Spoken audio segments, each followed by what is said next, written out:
नमस्कार good morning everyone मु आर्या आज गुरुत्वपूर्ण खबर गुड़िक आपण मानकु जणाइबी। न्यूज गुड़िक भल लगे निश्चित भाव गोटे लाइक करी चैनल को सब्सक्राइब करदेवे। तो चलतु आज गुरुत्वपूर्ण खबर गुड़िक उपरे नजर पकाइबा। तेबे महिला कर्मचारी मानक बदलिला पेंशन नियम, सरकार कले बड़ घोषणा। तेबे महिला सरकारी कर्मचारी एवं पेंशनधारी मानक पई केंद्र कार्मिक मंत्रालय एक बड़ घोषणा करेछि। सरकारी घोषणा अनुसार एणिकी विवाह विवाद सहित जड़ित मामला रे महिला कर्मचारी स्वामी बदल निज पिलांकु एवं फैमिली पेंशन पई नॉमिनेट करि पारिबे बोली जणा पड़िछि। परवर्ती खबर कोरोना पई फेरिला मास्क रो गाइडलाइन, मास्क पिंधिबा हेला बाध्यतामूलक। तेबे कोरोना महामारी सब भारिएंट JN.1 एवं देशर विभिन्न राज्य में निजर काय विस्तार करिबारे लागिछि। किछि दिन पूर्व देशर अनेक राज्य में कोरोना संक्रमण संख्या बढ़िबारे लागिछि। गत 24 घंटा भितर देश में मोट 573 कोरोना आक्रांतक चिन्हट होइतिबा नै केंद्र स्वास्थ्य मंत्रालय पक्षरु सूचना प्रदान करा जायछि। या सहित देश में मोट एक्टिव संख्या 4565 रे पहुंची अछि। तेबे एही संक्रमण को नजर रखी स्वास्थ्य मंत्रालय मास्क पई कटकणा लागू करबा पई आरंभ करा जाई अछि। रिपोर्ट अनुसार वर्तमान सुधा भारत में 10टी राज्य में कोरोना नुआ भारिएंट JN.1 भाइरस चिन्हट करा जाई अछि। परवर्ती खबर राति दूर रास्ता जाउथिले सावधान, 2 दिन अस्तव्यस्त करिब घन कुहुडी। तेबे राति दूर रास्ता जाउथिले सतर्क रुहंतु, नले होई पारे भयंकर दुर्घटना। कारण 2 दिन पर्यंत अस्तव्यस्त करिब घनरु अति घन कुहुडी। गाड़ी आगकू देखिबा भी होइजिब कष्टकर। तेबे बुधवार दिन राज्यर अधिकांश जिला को एभली सतर्क सूचना जारी करिछि आंचलिक पाणीपाग केन्द्र। आज पुरी, खोर्धा, नयागढ़, गंजाम, गजपति, सुंदरगढ़, देवगढ़, केन्दुझर, अनुगुल, ढेंकानाल, बौद्ध, कंधमाल, सोनपुर, रायगड़ा और कोरापुट रे घन कुहुडी नै येलो वार्निंग जारी करा जायछि। सेहिपरि काली मध्य 11टी जिला को सतर्क सूचना जारी करा जाई अछि। परवर्ती खबर नुआ वर्षर BSKY नवीन कार्डर शुभारंभ। आसंता 6 तारिख हेब नुआ पंजीकरण। तेबे टंका पाई राज्य में काहारी चिकित्सार अवहेला हेब नाही। समस्त मागणा चिकित्सा जोगाई देबा पई राज्य सरकार और कार्यक्रम हाथ को नहीं। नुआ वर्षर BSKY नवीन कार्डर शुभारंभ करा जाई अछि। आसंता 6 तारिख एही कार्डर पंजीकरणटी आरंभ हेब। पंचायत स्तर में आसंता 16 तारिख जाए ऑनलाइन माध्यम पंजीकरणटी करा जाई पारिबो। www.bskynavin.odisha.gov.in जरिया जड़े व्यक्ति निज कार्ड पर आवेदनटी करि पारिबो। परवर्ती खबर जगन्नाथ मंदिर जीवा पूर्व जाणी नियंतु नियम, लागू हैला ड्रेस कोड। तेबे श्री जगन्नाथ मंदिर प्रशासन मंदिर रे प्रवेश को नहीं नूतन नियमटी लागू करिसंती। वास्तव में 12 शताब्दी धार्मिक स्थान को हाफ पैंट, चिरा जीन्स, कोट एवं स्लीवलेस भली पोशाक पिंधि मंदिर को प्रवेश करिवार निषेधादेश जारी करा जायछि। सोमवार ठारे जगन्नाथ धाम पई ड्रेस कोडटी लागू होई सारिछि। मंदिर अधिकारी माने संपर्क में सूचना प्रदान करिसंती। से कहिसंती जे भक्त मानकु आनुष्ठानिक पोशाक पिंधिबाकू पड़िबो, जहाँ मंदिर प्रवेश करबा पई योग्य हटे। परवर्ती खबर पोस्ट ऑफिस धमाकादार स्कीम, थरे निवेश कले मिलिबो मोटा अंकर रिटर्न। तेबे पोस्ट ऑफिस मासिक संचय योजना होउछि एक सरकारी संचय योजना जो आपण प्रति मासरे सुध पाई पारिबे। पोस्ट विभाग किंबा इंडिया पोस्ट एही योजनाटी चलाई थाए। वर्तमान एही योजना अधीन रे आपण वार्षिक 7.4% हार रे सुधटी पाई पारिबे। एही योजना रे आपणको थरे एक निर्दिष्ट राशि जमा करने को पड़िबो एवं आपण प्रति मासरे सुधटी पाइबे। 5 वर्ष पर एही स्कीम रो वैधता शेष हेबो, जहाँ परवर्ती 5 वर्ष पई आपण प्रति मासरे टंका पाई पारिबे। ए सहित 5 वर्ष वैधता शेष हेबा परे आपण पूरा टंका मध्य पाई पारिबे। केवल सेतिकी नुहे, 5 वर्ष पर सेही टंका को आपण पुणी थरे निवेश मध्य करि पारिबे। परवर्ती खबर बम्पर स्टॉक पाई 25,000 टन पियाज किणिलेणी सरकार। तेबे घरोई उपलब्धता वृद्धि तथा मूल्य नियंत्रण रखिबा पाई सरकार बम्पर स्टॉक बजाय रखिबा एवं बजार रे हस्तक्षेप करिबा पाई विपुल परिमाण रे पियाज क्रय करुछन्ति। 2023-24 आर्थिक वर्ष पाई सरकार बम्पर स्टॉक टार्गेट को 7 लाख टन को वृद्धि करथिबा बेले गत वर्षर प्रकृत स्टॉक 3 लाख टन रहितला। सचिवों अनुजाई सरकार गत वर्ष रवि ऋतु 5 ଲକ୍ଷ ଟନ୍ ପିଆଜ କିଣିଛନ୍ତି ଏବଂ ବମ୍ପର ଷ୍ଟକ୍କୁ ଟାର୍ଗେଟ୍ ବୃଦ୍ଧି ହେତୁ 2 ଲକ୍ଷ ଟନ୍ ଖରିଫ ପିଆଜ କିଣୁଛନ୍ତି। ଏପର୍ଯ୍ୟନ୍ତ ମଣ୍ଡିରୁ ପ୍ରାୟ 25,000 ଟନ୍ ଖରିଫ ପିଆଜ କ୍ରୟ କରାଯାଇଛି ଏବଂ ଅଧିକ କ୍ରୟ ମଧ୍ୟ ଚାଲିଅଛି।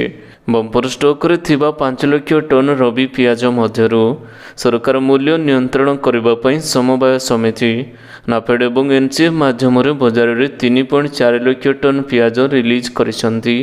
ଏହି ପଦକ୍ଷେପ ଯୋଗୁଁ ପିଆଜର ସମସ୍ତ ଭାରତର ହାରାହାରି ଖୁଚୁରା ମୂଲ୍ୟ 27.58% ହାସଲ ପାଇଁ 42 କିଲୋଗ୍ରାମରେ ପହଞ୍ଚିଅଛି। ପରବର୍ତ୍ତୀ ଖବର ଜାନୁଆରୀ 6ରୁ BSKY ନବୀନ କାର୍ଡ ପାଇଁ ଅନଲାଇନ୍ ପଞ୍ଜୀକରଣ ଆରମ୍ଭ। ତେବେ ଆସନ୍ତା 6 ତାରିଖରୁ BSKY ନବୀନ କାର୍ଡ ଲାଗି ଅନଲାଇନ୍ ପଞ୍ଜୀକରଣଟି ଆରମ୍ଭ ହେବ। ଏହା ଜାନୁଆରୀ 16 ତାରିଖ ପର୍ଯ୍ୟନ୍ତ ଚାଲିବ। ଯେଉଁ ହିତାଧିକାରୀମାନେ BSKY କାର୍ଡ ପାଇନାହାନ୍ତି ସେମାନେ ଏଥିରେ ନାମ ପଞ୍ଜୀକରଣ କରିପାରିବେ। ତେବେ ସରକାରୀ କର୍ମଚାରୀ, ସରକାରୀ ପେନ୍ସନ୍ ଉପଭୋକ୍ତା ଏବଂ କରଦାତାମାନେ ଏଥିଲାଗି ଉପଯୁକ୍ତ ବିବେଚିତ ହେବେ ନାହିଁ। ଅନଲାଇନ୍ ପଞ୍ଜୀକରଣ ଲାଗି ଲୋକଙ୍କ ମଧ୍ୟରେ ସଚେତନତା ସୃଷ୍ଟି ଲାଗି ଆହ୍ୱାନଟି ଦିଆଯାଇଅଛି। ବର୍ତ୍ତମାନ BSKY ଅନ୍ତର୍ଭୁକ୍ତ ହୋଇନଥିବା ବ୍ୟକ୍ତିମାନେ BSKY ନବୀନ କାର୍ଡ ଲାଗି ଯୋଗ୍ୟ ବିବେଚିତ ହେବେ। ହିତାଧିକାରୀମାନେ ତାଲିକାଭୁକ୍ତ ଘରୋଇ ହସ୍ପିଟାଲରେ ନିର୍ଦ୍ଧାରିତ ଗୁରୁତର ଅର୍ଥାତ୍ କ୍ରିଟିକାଲ ରୋଗଗୁଡ଼ିକ ଲାଗି ଦେୟମୁକ୍ତ ଚିକିତ୍ସା କରାଯାଇପାରିବ ବୋଲି କହିଛନ୍ତି। BSKY ନବୀନ କାର୍ଡରେ ପ୍ରତି ପରିବାର ପାଇଁ ବାର୍ଷିକ 5 ଲକ୍ଷ ଟଙ୍କା ଏବଂ ମହିଳା ସଦସ୍ୟଙ୍କ ଲାଗି 10 ଲକ୍ଷ ଟଙ୍କା ପର୍ଯ୍ୟନ୍ତ ଦେୟମୁକ୍ତ ଚିକିତ୍ସା ବ୍ୟବସ୍ଥା ରହିଛି। ପରବର୍ତ୍ତୀ ଖବର ଅଯୋଧ୍ୟା ରାମ ମନ୍ଦିରକୁ ନେଇ ବିଜେପିର ମାଷ୍ଟର ପ୍ଲାନ୍। ପ୍ରତିଦିନ 50,000 ଲୋକଙ୍କୁ କରାଯିବ ରାମ ଦର୍ଶନ। ତେବେ ଅନ୍ତିମ ପର୍ଯ୍ୟାୟରେ ପହଞ୍ଚିଅଛି କୋଟି କୋଟି ରାମ ଭକ୍ତଙ୍କ ବହୁ ବର୍ଷର ଅପେକ୍ଷା। ଆସନ୍ତା ଜାନୁଆରୀ 22 ତାରିଖରେ ଅଯୋଧ୍ୟା ଶ୍ରୀ ରାମ ମନ୍ଦିରର ପ୍ରାଣ ପ୍ରତିଷ୍ଠା ଉତ୍ସବ ଅନୁଷ୍ଠିତ ହେବାକୁ ଯାଉଛି। ତେବେ ରାମ ମନ୍ଦିରକୁ ନେଇ ଭାରତୀୟ ଜନତା ପାର୍ଟି ଏକ ବଡ଼ ପ୍ଲାନ୍ କରିଛି। ଆଜି ରାମ ମନ୍ଦିର ପାଇଁ ବିଜେପିର ଏକ ଗୁରୁତ୍ୱପୂର୍ଣ୍ଣ ବୈଠକରେ ଅନେକ କିଛି ବଡ଼ ନିଷ୍ପତ୍ତି ନିଆଯାଇଅଛି। ଧୁମଧାମରେ ଏହି ଉତ୍ସବକୁ ପାଳନ କରିବା ପାଇଁ ଯୋଜନାଟି ଆରମ୍ଭ କରିଦେଇଛି ଭାରତୀୟ ଜନତା ପାର୍ଟି। ଜାନୁଆରୀ 22 ତାରିଖକୁ ଦିୱାଲି ଭଳି ପାଳନ କରିବା ପାଇଁ ବିଜେପି ଦଳର କାର୍ଯ୍ୟକର୍ତ୍ତାମାନଙ୍କୁ ନିର୍ଦ୍ଦେଶ ଜାରି କରାଯାଇଅଛି। ପରବର୍ତ୍ତୀ ଖବର ଜାପାନ ସୁନାମିକୁ ନେଇ ଜାରି ହେଲା ହେଲ୍ପଲାଇନ୍ ନମ୍ବର। ଜାଣନ୍ତୁ ସେଠାରେ ସ୍ଥିତି କ'ଣ ରହିଛି। ତେବେ ବର୍ଷର ପ୍ରଥମ ଦିନରେ ଜାପାନର ପ୍ରଳୟଙ୍କରୀ ଭୂମିକମ୍ପର ସମ୍ମୁଖୀନ ହୋଇଛି, ଯେଉଁଥିରେ ହଜାର ହଜାର ଲୋକ ପ୍ରଭାବିତ ହୋଇଥିବା ଦେଖିବାକୁ ମିଳିଛି। ତେବେ ବାରମ୍ବାର ଭୂମିକମ୍ପ ଦୋହଲିବା ପରେ ଜାପାନରେ ସୁନାମି ଆସିଛି। ଇସିକାୱାରେ ସମୁଦ୍ରର ତରଙ୍ଗ ଲୋକଙ୍କୁ ଭୟଭୀତ କରିଛି।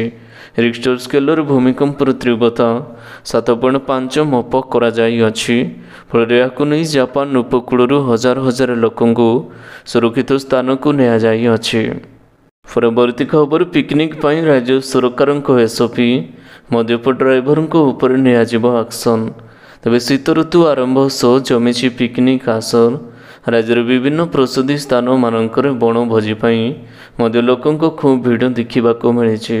ଆଉ ସେପଟେ ଏତେ ସଂଖ୍ୟକ ଲୋକଙ୍କର ସୁରକ୍ଷା ଦୃଷ୍ଟିରୁ ରାଜ୍ୟ ସରକାର ବିଭିନ୍ନ ପଦକ୍ଷେପ ମଧ୍ୟ ନେଇଛନ୍ତି।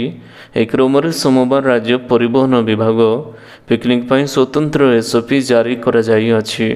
ଏହି SOPରେ ଦୁର୍ଘଟଣା କମାଇବା ପାଇଁ ସଚେତନତା ସହିତ ଅମାନିଆମାନଙ୍କ ପାଇଁ କଠୋର ହୋଇଛି ପରିବହନ ବିଭାଗ। ପରବର୍ତ୍ତୀ ଖବର ଏଣିକି ଅନଲାଇନରେ ମିଳିବ ଗଣତନ୍ତ୍ର ଦିବସ ପ୍ୟାରେଡର ଟିକେଟ୍। ଜାଣନ୍ତୁ କେମିତି କରିବେ ରେଜିଷ୍ଟ୍ରେସନ୍। ତେବେ ପ୍ରତିବର୍ଷ ପରି ଚଳିତ ବର୍ଷ ମଧ୍ୟ ଜାନୁଆରୀ 26 ତାରିଖରେ ହେବାକୁ ଦିଲ୍ଲୀର କର୍ତ୍ତବ୍ୟ ପଥରେ ଭାରତ ପାଳନ କରିବାକୁ ଯାଉଛି ଗଣତନ୍ତ୍ର ଦିବସ। ତେବେ ଚଳିତ ବର୍ଷ ଭାରତ ଏହାର 75ତମ ଗଣତନ୍ତ୍ର ଦିବସ ପାଳନ କରିବାକୁ ଯାଉଛି। ତେବେ ଏହି ଅବସରରେ ପ୍ରତିବର୍ଷ ପରି ଚଳିତ ବର୍ଷ ମଧ୍ୟ ଏଠାରେ ହେବାକୁ ଯାଉଛି ପ୍ୟାରେଡ୍। ଏହାକୁ ଦେଖିବା ପାଇଁ ପ୍ରତିବର୍ଷ ଲକ୍ଷାଧିକ ସଂଖ୍ୟାରେ ଲୋକ କର୍ତ୍ତବ୍ୟ ପଥରେ ଏକାଠି ହୋଇଥାନ୍ତି। ତେବେ ଚଳିତ ବର୍ଷ ଏହି ପ୍ୟାରେଡ୍ର ଉତ୍ସବ ଦେଖିବା ପାଇଁ ଅନଲାଇନ୍ ଟିକେଟ୍ ବ୍ୟବସ୍ଥା ମଧ୍ୟ କରାଯାଇଛି। ଏଥିପାଇଁ ଆପଣଙ୍କୁ ଆଉ ପୋଷ୍ଟ ଅଫିସ୍ କିମ୍ବା ସରକାରୀ କାର୍ଯ୍ୟାଳୟକୁ ଯିବା ପାଇଁ ଆବଶ୍ୟକତା ନାହିଁ। ଆପଣ ଘରେ ବସି ନିଜ ମୋବାଇଲ କିମ୍ବା କମ୍ପ୍ୟୁଟର ଦ୍ୱାରା ଏହି ଟିକେଟ୍ ବୁକିଂ କରିପାରିବେ। ପରବର୍ତ୍ତୀ ଖବର ମନରେଗା ପାଉଣା ପାଇଁ ବାଧ୍ୟତାମୂଳକ ହେଲା ଆଧାର। ତେବେ ମହାତ୍ମା ଗାନ୍ଧୀ ଜାତୀୟ ଗ୍ରାମୀଣ ନିଶ୍ଚିତ କର୍ମ ନିଯୁକ୍ତି ଯୋଜନା ଅଧୀନରେ ମଜୁରୀ ପ୍ରଦାନ ଏବେ କେବଳ ଆଧାର ସହିତ କରାଯିବ। ପୂର୍ବରୁ ଏହି ବ୍ୟବସ୍ଥା ଅନିବାର୍ଯ୍ୟ ଭାବରେ ଲାଗୁ କରିବାକୁ ରାଜ୍ୟମାନଙ୍କୁ ଦିଆଯାଇଥିବା ସମୟ ସୀମା ଡିସେମ୍ବର 31 ଶେଷ ହୋଇଛି। ସୂତ୍ରରୁ ପ୍ରକାଶ ଯେ ରାଜ୍ୟଗୁଡ଼ିକୁ ଜଣାଇ ଦିଆଯାଇଛି ବର୍ତ୍ତମାନ କେବଳ ABPS ମାଧ୍ୟମରେ ଦେୟ ପ୍ରଦାନ କରାଯିବ। ଯଦି କୌଣସି ରାଜ୍ୟର କୌଣସି ଅଭିଯୋଗ ଥାଏ ତେବେ ତାହାର କେସ୍ ବାଇ କେସ୍ ଭିତରେ ସମାଧାନ କରାଯିବ। ପରବର୍ତ୍ତୀ ଖବର ପ୍ରତି ମିନିଟରେ 1244 ଅର୍ଡର ପୂରଣ କଲା ସ୍ୱିଗି। ତେବେ ନୂଆବର୍ଷ ପୂର୍ବ ସନ୍ଧ୍ୟା ଅର୍ଥାତ୍ ଡିସେମ୍ବର 31ର ଇ-କମର୍ସ କମ୍ପାନୀଗୁଡ଼ିକୁ ବମ୍ପର ଅର୍ଡର ମିଳିଥିଲା। ଜୋମାଟୋ, ବ୍ଲିଙ୍କିଟ୍, ସ୍ୱିଗି ଏବଂ ଫୁଡ୍ ଇନଷ୍ଟାମାର୍ଟ ପରି କମ୍ପାନୀଗୁଡ଼ିକ ଏହି ଅର୍ଡରଗୁଡ଼ିକ ପୂରଣ କରିବାରେ ବ୍ୟସ୍ତ ଥିଲେ। ସ୍ୱିଗି ପ୍ରତି ମିନିଟରେ ବିରିୟାନୀ ପାଇଁ 1244 ଅର୍ଡର ଆସିଥିଲା। ଡିସେମ୍ବର 31ରେ ସ୍ୱିଗି ବିରିୟାନୀ ପାଇଁ 4.8 ଲକ୍ଷ ଅର୍ଡର ଗ୍ରହଣ କରିଥିଲେ। ଏହାର ଅର୍ଥ ଏହା ପ୍ରତି ମିନିଟରେ 1244 ଅର୍ଡର ପୂରଣ ହୋଇଛି। କମ୍ପାନୀ ପ୍ରତି ମିନିଟରେ 1.6 ଗୁଣ ଅଧିକ ଅର୍ଡର ପୂରଣ କରିଛି। 10 ଲକ୍ଷରୁ ଅଧିକ ଲୋକ ଅର୍ଡର ଦେଇଥିଲେ। ଜୋମାଟୋ CEO ଦୀପନ୍ଦର ଗୋୟଲ ପୋଷ୍ଟ କରିଛନ୍ତି ଯେ ଆମେ ପ୍ରାୟ ସମସ୍ତ ଅର୍ଡର ପୂରଣ କରିଅଛୁ। ପରବର୍ତ୍ତୀ ଖବର ଜାନୁଆରୀରେ କମ୍ ରହିବ ଶୀତର ପ୍ରଭାବ।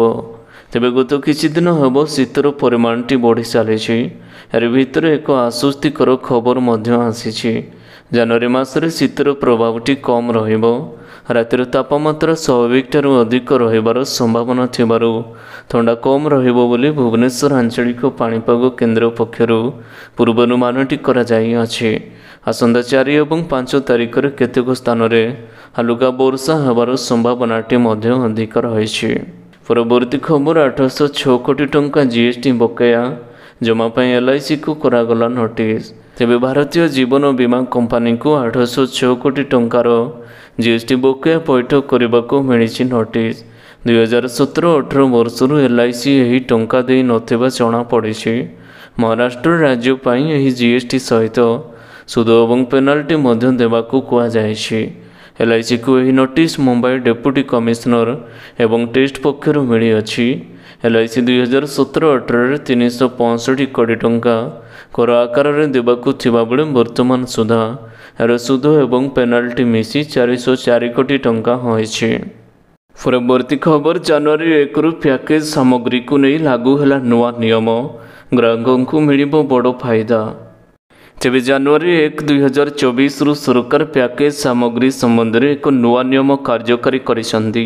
ଏହାପରେ ସମସ୍ତ କମ୍ପାନୀଙ୍କୁ ପ୍ୟାକେଜ ସାମଗ୍ରୀ ଉପରେ ଉତ୍ପାଦନ ତାରିଖ ସହିତ ୟୁନିଟ୍ ପିଛା ବିକ୍ରୟ ମୂଲ୍ୟ ଲେଖିବାକୁ ପଡ଼ିଛି।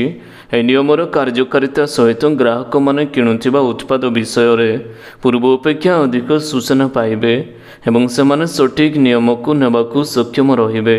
ନ୍ୟୁଜ୍ ଏଜେନ୍ସି PTIର ରିପୋର୍ଟ ଅନୁଯାୟୀ ଏହି ନୂତନ ନିୟମ ଉପରେ ଗ୍ରାହକ ବ୍ୟାପାର ସଚିବ ରୋହିତ କୁମାର ସିଂ ସହିତ ଯେ ଜାନୁଆରୀ 1 ତାରିଖରୁ ସମସ୍ତ କେନେଟ୍ ଦ୍ରବ୍ୟ ଉପରେ ଉତ୍ପାଦ ତାରିଖ ଏବଂ ପ୍ରତି ୟୁନିଟ୍ ବିକ୍ରୟ ମୂଲ୍ୟ ଲେଖିବା ବାଧ୍ୟତାମୂଳକ କରାଯାଇଅଛି। ପୂର୍ବରୁ ଉତ୍ପାଦର ତାରିଖ କିମ୍ବା ଆମଦାନୀ ତାରିଖ କିମ୍ବା କେନେଟ୍ ଉତ୍ପାଦ ଉପରେ ପ୍ୟାକେଜିଂ ତାରିଖ ପ୍ରକାଶ କରିବା ଇଚ୍ଛାଧୀନ ରହିଛି। ଉପଭୋକ୍ତା ବ୍ୟାପାର ମନ୍ତ୍ରାଳୟ ଦ୍ୱାରା ଜାରି କରାଯାଇଥିବା ବିଜ୍ଞପ୍ତି ଅନୁଯାୟୀ ବର୍ତ୍ତମାନ କମ୍ପାନୀଗୁଡ଼ିକ ସାମଗ୍ରୀର ବିକ୍ରୟ ମୂଲ୍ୟ ସହିତ କେବଳ ଉତ୍ପାଦନ ତାରିଖ ପ୍ରକାଶ କରିବା ବାଧ୍ୟତାମୂଳକ କରାଯାଇଛି। ପରବର୍ତ୍ତୀ ଖବର ବର୍ଷ ଆରମ୍ଭରୁ ଗାଡ଼ି ଯାଞ୍ଚ 2,04,000 ଟଙ୍କା ହେଲା ଆଦାୟ। ତେବେ ସଡ଼କ ସୁରକ୍ଷା ସଚେତନତା ରଥକୁ ନୂଆ ବର୍ଷ ଦିନ ଜିଲ୍ଲାପାଳ ଏବଂ ଆରକ୍ଷୀ ଅଧୀକ୍ଷକ ପତାକା ଦେଖାଇ ଶୁଭାରମ୍ଭ କରିଥିବା ବେଳେ ମଙ୍ଗଳବାର ଜିଲ୍ଲା ଉଦୟଗିରି ଅଞ୍ଚଳରେ ଜିଲ୍ଲା ପରିବହନ ବିଭାଗ ଏବଂ ଜିଲ୍ଲା ଉଦୟଗିରି ପୋଲିସ ମିଳିତ ଭାବରେ ଗାଡ଼ି ଯାଞ୍ଚ କରିଛନ୍ତି। ଏହି ଯାଞ୍ଚ ସମୟରେ ନିୟମ ଖିଲାପକାରୀଙ୍କଠାରୁ 2,04,000 ଟଙ୍କା ଜରିମାନା ଆଦାୟ କରିଥିବା ଜଣାପଡ଼ିଛି। ବିବରଣୀକୁ ପ୍ରକାଶ ଯେ ମଙ୍ଗଳବାର ଫୁଲବାଣୀ ପରିବହନ ଅଧିକାରୀ ପ୍ରଶାନ୍ତ କୁମାର ବେହେରା ଏବଂ ଜିଲ୍ଲା ଉଦୟଗିରି ପୋଲିସ SBI ଅନନ୍ତ ପ୍ରଧାନ ଟିମ୍ ସହ ମିଳିତ ଭାବରେ ଜିଲ୍ଲା ଉଦୟଗିରି ଅଞ୍ଚଳରେ ବିଭିନ୍ନ ଗାଡ଼ି ଯାଞ୍ଚ କରିଛନ୍ତି।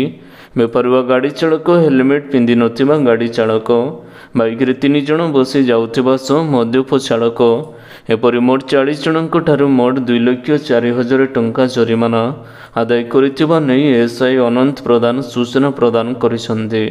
ସେମାନଙ୍କ ମଧ୍ୟରୁ ମଦ୍ୟପ ଗାଡ଼ି ଚାଳକ 3 ଜଣ ଥିବା ବେଳେ ଜଣେ 3 ଜଣଙ୍କୁ ଧରି ବାଇକ୍ ଚଳାଉଥିବା ବେଳେ ଧରା ପଡ଼ିଥିବା ଜଣାପଡ଼ିଛି।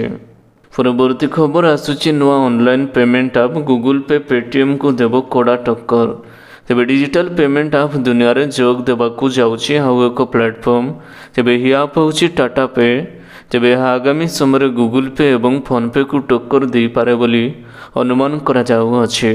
Reserve Bank of India RBI Tata ଗ୍ରୁପର ଡିଜିଟାଲ ପେମେଣ୍ଟ ଆପ୍ ଟାଟା ପେମେଣ୍ଟକୁ ପେମେଣ୍ଟ ଏଗ୍ରିଗେଟର PA ଲାଇସେନ୍ସ ପ୍ରଦାନ କରିଛି। ତେବେ ଏହାଦ୍ୱାରା କମ୍ପାନୀକୁ ଏହାର ପ୍ଲାଟଫର୍ମ ମାଧ୍ୟମରେ ଇ-କମର୍ସ କରିବାର ସହଜ ହେବ। ଟାଟା ପେମେଣ୍ଟ ଗ୍ରୁପର ସହାୟକ କମ୍ପାନୀ ଟାଟା ଡିଜିଟାଲ ଦ୍ୱାରା ପ୍ରସ୍ତୁତ କରାଯାଇଛି। ତେବେ ଏହା କମ୍ପାନୀର ସମସ୍ତ ଡିଜିଟାଲ ବ୍ୟବସାୟ ପରିଚାଳନା କରିଥାଏ। ଦେୟ ଲାଇସେନ୍ସ ସୁରକ୍ଷିତ ରଖିବା ପାଇଁ ବହୁ ପ୍ରତୀକ୍ଷିତ Tata pay, raiser pay, phone pay, Google pay ଏବଂ ଅନ୍ୟାନ୍ୟ ପେମେଣ୍ଟ ଆପ୍ ସହିତ ଅନଲାଇନ୍ ପେମେଣ୍ଟ ଦୁନିଆରେ ସାମିଲ ହୋଇଅଛି। ପରବର୍ତ୍ତୀ ଖବର ଦିଲ୍ଲୀ ପ୍ରଦୂଷଣ କମିଲା, ପର୍ଯ୍ୟାୟ 3 ନିୟନ୍ତ୍ରଣ ହଟିଲା। ତେବେ ବୃଦ୍ଧି ପାଉଥିବା ପ୍ରଦୂଷଣକୁ ଦୃଷ୍ଟିରେ ରଖି ନୂଆଦିଲ୍ଲୀରେ ଜାରି କରାଯାଇଥିବା ପର୍ଯ୍ୟାୟ 3 ନିୟନ୍ତ୍ରଣକୁ ଆଜି ପ୍ରୟାସ 1 ସପ୍ତାହ ପରେ ହଟାଇ ଦିଆଯାଇଅଛି। ଦିଲ୍ଲୀରେ ପ୍ରଦୂଷଣ ନିୟନ୍ତ୍ରଣ ଏବଂ ପରିଚାଳନା ଦାୟିତ୍ୱରେ ଥିବା commission for air quality management in the national capital region and adjoining area ପକ୍ଷରୁ ଆଜି ଦିଆଯାଇଥିବା ସୂଚନା ଅନୁସାରେ ଜାନୁଆରୀ 1 ତାରିଖରେ ନୂଆଦିଲ୍ଲୀର ବାୟୁମଣ୍ଡଳର ପ୍ରଦୂଷଣର ମାତ୍ରା ଅନେକ ପରିମାଣରେ ହ୍ରାସ ପାଇଛି। ଏହି କାରଣରୁ ଜାରି କରାଯାଇଥିବା ପର୍ଯ୍ୟାୟ 3 ନିୟନ୍ତ୍ରଣକୁ ହଟାଇ ଦିଆଯାଇଛି। ଆଜି ଦିଲ୍ଲୀର ବାୟୁମାନକୁ 346 ରହିଛି, ଯାହା ପୂର୍ବ ଦିନ ତୁଳନାରେ 55 ପଏଣ୍ଟ କମ୍ ଅଟେ। ଆଗାମୀ ଦିନରେ ପ୍ରଦୂଷଣ ମାତ୍ରା ଆହୁରି ହ୍ରାସ ପାଇବ ବୋଲି ପୂର୍ବାନୁମାନଟି କରାଯାଇଅଛି। ତେବେ ଆଶା କରୁଛି ଆଜିର ଗୁରୁତ୍ୱପୂର୍ଣ୍ଣ ଖବରଗୁଡ଼ିକ ଆପଣମାନଙ୍କୁ ନିଶ୍ଚିତ ଭାବରେ ଭଲ ଲାଗିଥିବ। ଯଦି ଭଲ ଲାଗିଥାଏ ଭିଡ଼ିଓକୁ ଗୋଟେ ଲାଇକ୍ କରନ୍ତୁ ଏବଂ ଚ୍ୟାନେଲକୁ ସବସ୍କ୍ରାଇବ୍ କରିବା ପାଇଁ ବିଲକୁଲ ବି ଭୁଲନ୍ତୁ ନାହିଁ। ଆପଣଙ୍କ ଭଲ ପାଇବା ସ୍ୱରୂପ ଭିଡ଼ିଓକୁ ସେୟାର କରିଦେବେ। ପୁଣି ଦେଖା ହେବ ଲାଟେଷ୍ଟ ଅପଡେଟ୍ରେ। ସେତେବେଳ ପର୍ଯ୍ୟନ୍ତ ବିଦାୟ ନେଉଛି। Vande Mataram, take care, bye bye.